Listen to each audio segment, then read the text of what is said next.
Hi guys. तो आज के वीडियो में हम बात करने वाले हैं, यानी कि डाययूरेटिक्स के पार्ट 4 में बात करने वाले हैं। हम पार्ट 1 में हमने डाययूरेटिक्स और क्लासिफिकेशन और कुछ केमिस्ट्री के बेसिक्स से देख लिए थे।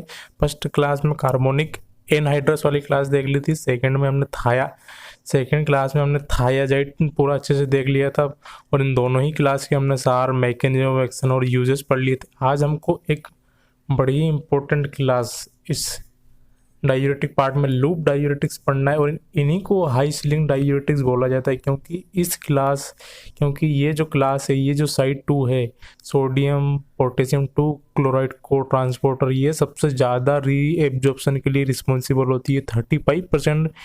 35% रिस्पॉन्सिबल होती है री एब्जॉर्प्शन के लिए। इसीलिए अगर इस साइड को ब्लॉक कर देंगे तो इसीलिए इसको बोला गया है कि हाई सीलिंग डायूरेटिक्स। अगर इसी साइड को हम ब्लॉक कर दें तो 35% री एब्जॉर्प्शन हम रोक सकते हैं, यानी यूरिन के प्रोसेस को 35% हम बढ़ा सकते हैं। ठीक है, मतलब जितना भी जाना था उसको, जितना भी री एब्जॉर्ब होना था, हम उसको उतना यूरिनेशन प्रोसेस के द्वारा हम उसको बॉडी से एक्सक्रीट कर सकते हैं। ठीक है, तो हम बिना वक्त गवाए हमारी आज की क्लास को स्टार्ट करते हैं। तो लूप डायूरेटिक्स या हाई सीलिंग डायूरेटिक्स की केमिकल क्लास है 5 सल्फामोइल, मतलब 5 सल्फोनामाइड है, मतलब सल्फोनामाइड है जो 5th पोजीशन से जुड़ा है, इसीलिए उसको बोला गया 5 सल्फोनामाइल 2 and 3 amino benzoic acid. 2 and 3 amino benzoic acid, ये दो क्लास है, मतलब एक बार 2 पे अमाइनो लगा के क्लास बनाना है, मतलब 5 sulphamoyl 2 amino benzoic acid and एक बार 5 सल्फामोइल 3 अमाइनो बेंजोइक एसिड। तो मैंने बेंजोइक एसिड का आपको फॉर्मूला बताया था कि बेंजीन से बेंजीन बना लो पहले, और कहीं पे भी इक एसिड, इक का मतलब कार्बोक्सिलिक एसिड, इक एसिड कार्बोक्सिलिक एसिड। ठीक है, तो फर्स्ट पोजीशन पे क्या लगा देंगे हम, COOH, मतलब हमने कार्बोक्सिलिक ग्रुप लगा दिया तो वो क्या बन गया, हमारा बेंजोइक एसिड। अब क्या बोल रहे हैं, 2 पे अमाइनो लगा दो और 5 पे सल्फोनामाइड लगा दो, तो ये क्लास बन जाएगी क्या बन जाएगी हमारी 5 सल्फामोइल 2 अमाइनो बेंजोइक एसिड। तो फर्स्ट कार्बोक्सिलिक एसिड लगा दिया, तो क्या, अगर बेंजीन में कार्बोक्सिलिक एसिड लगा दिया तो बेंजोइक एसिड बन गया। फिर बोल रहे हैं 5 पे सल्फोनामाइड लगा दो, 5 पे सल्फोनामाइड लगा दिया, और 2 पे क्या लगा दो, 2 अमाइनो, तो 2 पे अमाइनो लगा दिया, और यहाँ बोल रहे 3 अमाइनो, तो हमने 3 पे अमाइनो लगा दिया। ठीक है, तो ये हमारी बेसिक क्लास बन गई, मतलब इसकी दो क्लास हैं, 5 sulfonamide 2 and 3 amino benzoic acid. Benzoic acid benzene में COOH ग्रुप लगा देंगे तो बेंजोइक एसिड, फिर 5 पे सल्फोनामाइड, 2 पे अमाइनो है तो 2 पे, 3 पे अमाइनो है तो 3 पे। अब हम इनके स्ट्रक्चर एक्टिविटी रिलेशनशिप की बात करते हैं। तो ये फर्स्ट पोजीशन दोनों के लिए देखो, हमको फर्स्ट पोजीशन और फिफ्थ पोजीशन और फर्स्ट, फिफ्थ और 4, इन दोनों के कॉमन पॉइंट पढ़ना है। तो अभी तो आप देखो, तो आप पढ़ते पढ़ते समझ जाओगे। फर्स्ट पोजीशन दोनों की, फर्स्ट पोजीशन पे मस्ट बी एसिडिक ग्रुप होना चाहिए, मतलब कौन सा, कार्बोक्सिलिक एसिड, क्योंकि ये ऑप्टिमम या मैक्सिमम डायूरेटिक एक्टिविटी शो करता है। तो फर्स्ट पे इस ग्रुप का होना जरूरी है, तो वो ये हमने दोनों पे ग्रुप लगा दिया। ठीक है, फर्स्ट पोजीशन पर, क्लास का नाम ही है बेंजोइक एसिड। तो 5 पोजीशन पे क्या, 5 सल्फोनामाइड इज नेसेसरी या essential for high ceiling diuretic activity. अगर 5th पोजीशन पे हमने ये नहीं लगाया तो हमको हाई सीलिंग डायूरेटिक एक्टिविटी नहीं मिलेगी। तो 5th पोजीशन पे भी ये बड़ा ही इंपॉर्टेंट है, तो यहाँ पे भी 5th पे लगा दिए, यहाँ पे भी 5th लगा दिए, इसलिए 5 सल्फोनामाइल 5 सल्फोमाइल या 5 सल्फोनामाइड 5 सल्फोनामाइड। और 4th पोजीशन पे हम क्या क्या लगा सकते हैं, मतलब दोनों की, इस 4th पोजीशन पर, इस 4th पोजीशन पे हम क्या क्या लगा सकते हैं, क्लोरीन लगा सकते हैं, CH3 लगा सकते हैं, और फिनोक्सी लगा सकते हैं। अगर बेंजीन में O लगा दिए तो क्या हो गया, फिनोक्सी हो गया। ठीक है, और अब सेकेंड पोजीशन की बात करें तो सेकेंड पोजीशन को हमको देखना है, क्योंकि यहाँ पे इस क्लास का नाम क्या है, 2 अमाइनो बेंजोइक एसिड। तो 2 अमाइनो बेंजोइक एसिड के लिए हम यहाँ पे 2 पोजीशन का देख रहे हैं, यहाँ पे 3 अमाइनो बेंजोइक एसिड है, तो यहाँ पे 3 अमाइनो, यहाँ पे हम 3rd पोजीशन का देख सकते हैं। तो अभी हम बात कर रहे हैं कि 2 अमाइनो बेंजोइक एसिड पे हम यहाँ पे क्या क्या लगा सकते हैं।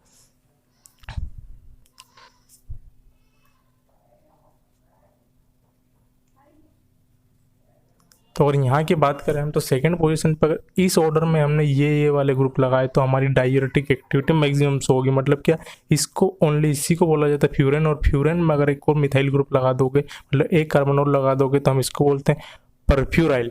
तो परफ्यूराइल से ही एक ड्रग है। अगर ये वाला पूरा ग्रुप हमने सेकंड पोजीशन पे लगा दिया तो हमको ड्रग मिलेगी फ्यूरोसेमाइड, ठीक है। और बेंजाइल से तो अभी कोई ड्रग का कोई भी एग्जांपल नहीं है, तो पर इससे पहले ये ज़्यादा एक्टिविटी शो करता है तो इसलिए उसको रखा गया है। बेंजाइल, बेंजीन में कार्बन लगा दिया। और एक है ये, इसको बोलते हैं थायाजोल। तो थायाजोल में अगर एक कार्बन लगा दोगे तो इसका नाम हो जाएगा थाइइनाइल मिथाइल, ठीक है। थाइइनाइल मिथाइल, क्योंकि यहाँ पे मिथाइल ग्रुप लगा है फर्स्ट टू, सेकंड पोजीशन पे मिथाइल लगा है। तो इससे एग्जांपल है एजोसेमाइड, ठीक है। और यहाँ पे अगर इसकी बात करें थर्ड पोजीशन पे, थर्ड अमाइनो पे हम यहाँ पे क्या क्या लगा सकते हैं, तो third position can be substituted with wide variety of alkyl group. मतलब यहाँ पे बहुत सारे हम कोई भी अल्काइल ग्रुप लगा सकते हैं। तो अब हम दोनों क्लास को थोड़ा सेपरेट वे में पढ़ेंगे कि ये इनसे कौन कौन से ड्रग बन रहे हैं, इस क्लास से कौन कौन से ड्रग बन रहे हैं। मतलब 2 अमाइनो वाले से कौन कौन से ड्रग बन रहे हैं, 3 अमाइनो वाले से कौन कौन से ड्रग बन रहे हैं। तो अभी हम देख रहे हैं 5 सल्फामोइल 3 अमाइनो बेंजोइक एसिड, मतलब हम थर्ड पोजीशन वाले की बात कर रहे हैं। तो अभी हम बात कर रहे हैं 5 सल्फानोमाइल 2 amino benzoic acid, 2 amino benzoic acid, मतलब अभी 2 पोजीशन पे आर, मतलब यहाँ पे हम कौन कौन सी चीज़ें लगाएंगे तो क्या क्या होगा। और ये एक्स, मैंने आपको बताया था कि एक्स पे क्लोरीन CF3 वाली चीज़ें ये चीज़ें लगा सकते हैं। और एक्स पे हमने फोर्थ पोजीशन की बात की थी, ये फर्स्ट, सेकंड, थर्ड, फोर्थ। तो फोर्थ पे मतलब यहाँ पे हम क्या क्या लगा सकते हैं, फोर्थ पोजीशन पे क्लोरीन और CF3। और अगर सेकंड पोजीशन की बात करें 2 अमाइनो पे क्या क्या लगा सकते हैं हम, 2 अमाइनो पे हम लगा सकते हैं परफ्यूराइल, बेंजाइल, थाइइनाइल मिथाइल। मतलब इस ऑर्डर में लगाएंगे तो ज़्यादातर मैक्सिमम एक्टिविटी शो होगी, ठीक है। तो इनसे जो ड्रग बनती है, तो पहले तो दोनों क्लास लगा दो। मैंने आपको बताया था कि अगर परफ्यूराइल ग्रुप लगा रहे हो इसमें, यहाँ पे सेकंड पोजीशन पे, तो हमको ड्रग मिलेगा फ्यूरोसेमाइड। ये बड़ा इंपॉर्टेंट ड्रग है, इसका केमिकल क्लास भी पढ़ना बड़ा इंपॉर्टेंट। तो हम पहले तो क्लास बना दो, पहले बेंजोइक एसिड बना लो। बेंजोइक एसिड में क्या आता है, बेंजीन प्लस COH ग्रुप। तो ये पूरा बन गया हमारा बेंजोइक एसिड। बेंजोइक एसिड में हमने ACR में क्या पढ़ा था कि 5th पोजीशन पे सल्फोनामाइड ग्रुप लगाना जरूरी है, तो ये लगा दिया। फ्यूरोसेमाइड में हमको 4th पोजीशन पे क्लोराइड लगाना और सेकंड पोजीशन पे परफ्यूराइल ग्रुप लगा देंगे तो ड्रग बन जाएगी फ्यूरोसेमाइड। एजोसेमाइड में बात करें अगर ये थाइइनाइल ग्रुप लगा देंगे तो हमको ड्रग मिलेगी एजोसेमाइड। और क्लोरीन सेम रहेगा, कुछ भी नहीं करना, इस O की जगह लगा देना सिर्फ S, तो हमको ड्रग मिलेगी एजोसेमाइड। और अगर इसके केमिकल क्लास की बात करें तो देखो फोर्थ पोजीशन पे क्या लगा रहा है, फोर्थ पोजीशन पे क्या लगा है, क्लोरो। तो 4 क्लोरो। अब 2 पोजीशन की बात हो रही है, ठीक है। 2 पोजीशन यहाँ पे, ठीक है। टू पोजीशन पे क्या है, 2 पोजीशन पे फ्यूरन। और फ्यूरन के अंदर भी नंबरिंग करें तो 1 2 3 4 5, मतलब जी साइड से लगा है, पहले हम उस साइड से नंबरिंग करेंगे 1 2 3 4 5। तो फ्यूरन में कहाँ पे, सेकंड पोजीशन पे क्या लगा है, फ्यूरेन 2 आइल मिथाइल, मतलब ये मिथाइल ग्रुप और मिथाइल अमाइनो। मतलब इस सेकंड पोजीशन पे क्या क्या लगा है, इसकी मिथाइल अमाइनो, ठीक है। Furan 2 methyl amino. और फिर 5th सल्फोमोइल बेंजोइक एसिड, ठीक है। ये सिंपल है, आपको समझ में आ गया होगा। इसका कोई ज़्यादा इंपॉर्टेंट नहीं, कभी भी क्वेश्चन नहीं बनते इससे। फ्यूरोसेमाइड से पक्का क्वेश्चन बनेगा। 4th पोजीशन पर क्लोरो रहता है और उसमें परफ्यूराइल ग्रुप होता है, ठीक है। अब हम बात करते हैं 3 अमाइनो बेंजोइक एसिड की। हम 5 सल्फामोल 3 अमाइनो बेंजोइक एसिड की बात करें तो क्या समझना है अपन को, मतलब 3 पोजीशन पे हमको ग्रुप लगाना और एक से तो वैसा की वैसा ही। यहाँ पे हम ड्रग के हिसाब से देख लेंगे। तो फर्स्ट ड्रग है हमारा बुमेटिनाइड। तो देखो ब्यू का मतलब क्या होता है, ड्रग ही खुद बता रही, ब्यूटाइल। ब्यूटाइल से कितने कार्बन आते हैं, 4। देखो आपको इतना तो पता ही होगा, एक कार्बन को क्या बोलते हैं, मिथ। तो मिथाइल, मिथेन। 2 कार्बन को तो इथाइल, इथेन। 3 कार्बन को तो प्रोपेन, प्रोपाइल। 4 कार्बन को तो ब्यूटाइल, प्रोपेन। तो ये हमने यहाँ पे 4 कार्बन लगा दिए ब्यूटाइल, ठीक है। 1 2 3 4 इनकी सबकी वैलेंसी सेटिस्फाई कर दो तो यहाँ पे CH3 आ जाएगा। और इसमें ग्रुप लगा होता है फिनोक्सी। इसमें ओनली अगर 3 अमाइनो बेंजोइक एसिड की बात करें तो इस एक्स वाली पोजीशन पे क्या लगा होता है, फिनोक्सी, दोनों ही ड्रग में। और अगर इस ड्रग की बात करें तो क्या लगा होता है इसमें, इसमें fifth member with nitrogen, fifth member with nitrogen saturated position, ठीक है। तो हमारी ड्रग बन जाएगी पायरेंटेनाइट, क्या बन जाएगी, पायरेंटेनाइट। और इसका हमको केमिकल नेम पढ़ना इंपॉर्टेंट है। तो 3 ब्यूटाइल अमाइनो, 3 पोजीशन पे क्या लगा है, ब्यूटाइल और अमाइनो। तो 3 ब्यूटाइल अमाइनो, 4 पोजीशन पे क्या लगा है, फिनोक्सिल लगा है, फिनोक्सिल लगा है। 5th पे क्या लगा है, सल्फोनामाइड, तो सल्फामोल। तो 5 sulphamoyl benzoic acid, 3 butyl amino, 4 phenoxy, 5 sulphamoyl benzoic acid.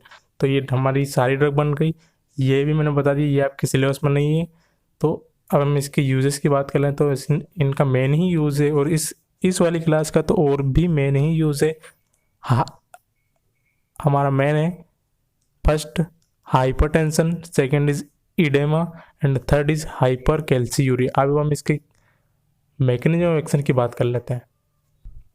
Loop diuretics के मैकेनिज्म ऑफ एक्शन की बात करें तो उससे पहले कुछ फार्माकोलॉजी के पॉइंट ऑफ व्यू से कुछ 1-2 पॉइंट पढ़ना जरूरी है कि इनकी लोकेशन क्या है, ये कहाँ पे काम करते हैं, किस लोकेशन पे काम करते हैं। तो loop diuretics inhibit reabsorption of sodium chloride and potassium chloride by inhibiting the site second. मतलब साइट सेकंड का नाम क्या है, सोडियम पोटेशियम 2 क्लोराइड। तो देखो सोडियम क्लोराइड, तो सोडियम क्लोराइड, पोटेशियम क्लोराइड, मतलब दो क्लोराइड है यहाँ पे। तो अगर हम इन दोनों के साथ लगाते हैं क्लोराइड तो AnCl और KCl, ठीक है। तो ये इसलिए बोला गया है कि loop diuretics inhibit reabsorption of NaCl और KCl by inhibit sodium potassium 2 chloride को ट्रांसपोर्ट। मतलब इन दोनों के साथ क्लोरीन भी सेम दिशा में गमन कर रहा है, तो उसको बोला जाता है को। अगर 2 के साथ कोई तीसरा जा रहा है तो वर्ड लगा जाए तो वर्ड जुड़ जाता है को ट्रांसपोर्टर, ठीक है, या co importer. In luminal membrane of thick ascending loop, मतलब ल्यूमेन के अंदर उसकी मेम्ब्रेन में थिक असेंडिंग लूप के अंदर ये काम करते हैं, मतलब लूप ऑफ हेनले, ठीक है। और TAL thick ascending loop responsible for 35% reabsorption, ठीक है। मैंने अभी आपको बताया था कि ये वाली साइड 35% रीएब्जॉर्प्शन के लिए रिस्पॉन्सिबल होती है। तो पहले भैया इसी को टारगेट करो ना जहाँ से सबसे ज़्यादा रीएब्जॉर्प्शन हो रहा है। मतलब अगर ब्लड वेसल्स में सबसे ज़्यादा रीएब्जॉर्प्शन करवा रही है, मतलब वहाँ पे ये क्या बढ़ा रही है, मतलब ये वहाँ पे इन सभी चीज़ों को रीएब्जॉर्ब करके वहाँ पे कहीं ना कहीं ब्लड वेसल्स में ओवरलोड बढ़ा रही है, तो क्या होगा, ब्लड प्रेशर भी बढ़ेगा। तो अगर मैकेनिज्म ऑफ एक्शन की बात करें तो लूप डाययूरेटिक्स कहाँ पे काम करते हैं, TL थिक असेंडिंग लूप। तो थिक असेंडिंग लूप सेल आ गई। और मैंने अभी आपको बताया था कि ल्यूमेन के साइड, ल्यूमेन में ल्यूमाइनल मेम्ब्रेन के ऊपर कौन सी साइड प्रेजेंट होती है, साइड 2 प्रेजेंट होती है, सोडियम पोटेशियम 2 क्लोराइड को ट्रांसपोर्टर। तीनों एक ही दिशा में गमन कर रहे हैं, इसके और इसके साथ क्लोरीन भी आ रहा है, तो को ट्रांसपोर्टर, ठीक है। और ये सारी चीज़ें रीअब्जॉर्ब करवा के कहाँ भेज रहा है, ये ब्लड में भेज रहा है। मतलब ये सारी चीज़ें कितने परसेंट रीअब्जॉर्ब करवा के ब्लड में भेज रहा है, 35%, मतलब बहुत ज़्यादा करवा रहा है। और इन सारी चीज़ों को कहाँ जाना था, इन सारी चीज़ों को ल्यूमेन से होकर बाय यूरिनेशन प्रोसेस के द्वारा हम इनको हमारी बॉडी से बाहर जाना था। पर ये जो साइट है ये इसको रीअब्जॉर्ब करवा रही है, मतलब हमको इसको रोकना है। तो हम क्या करेंगे, फ्यूरोसेमाइड ड्रग के द्वारा इस साइट को ही ब्लॉक कर देंगे, तो सारी चीज़ें ल्यूमेन के द्वारा बाहर चली जाएगी। और ये तो सेल लगे होते हैं यहाँ पे, ये वाली साइड सोडियम पोटेशियम ATPase होता है, तो ये पोटेशियम को अंदर भेजता है और इसके बदले में सोडियम को ले लेता है, ठीक है। और बाकी तो ये पोटेशियम अगर अंदर आ रहा है तो फिर से बाहर चला जाएगा। और इन क्लोरीन चैनल के द्वारा ये क्लोरीन चैनल भी यहाँ से चले जाएंगे, और सोडियम को तो ये पोटेशियम ले ही जा रहा है, ठीक है। और कुछ देखना है, अगर शॉर्ट टर्म में कुछ देखना है तो फ्यूरोसेमाइड क्या करता है, फ्यूरोसेमाइड करता है inhibit site second sodium potassium 2 chloride को ट्रांसपोर्टर को। तो नो रीअब्जॉर्प्शन होगा, मतलब ये रीअब्जॉर्ब नहीं होंगे और सीधे कहाँ चले जाएंगे, ल्यूमेन से होते हुए सीधे कलेक्टिंग डक्ट से होते हुए हमारी बॉडी से बाहर चले जाएंगे, ठीक है। और sodium and other ion excreted in urine, ठीक है। और हमको क्या मिलेगा, हमको डाययूरेटिक एक्शन मिलेगा। और कैसा डाययूरेटिक एक्शन मिलेगा, हाई सीलिंग, मतलब बहुत अच्छा डाययूरेटिक मैक्सिमम वाला, क्योंकि 35% रीअब्जॉर्प्शन के लिए ये रिस्पॉन्सिबल होता है। तो ऐसा अगर आपको वीडियो पसंद आए तो प्लीज़ लाइक करो, शेयर करो, सब्सक्राइब कर लो यार।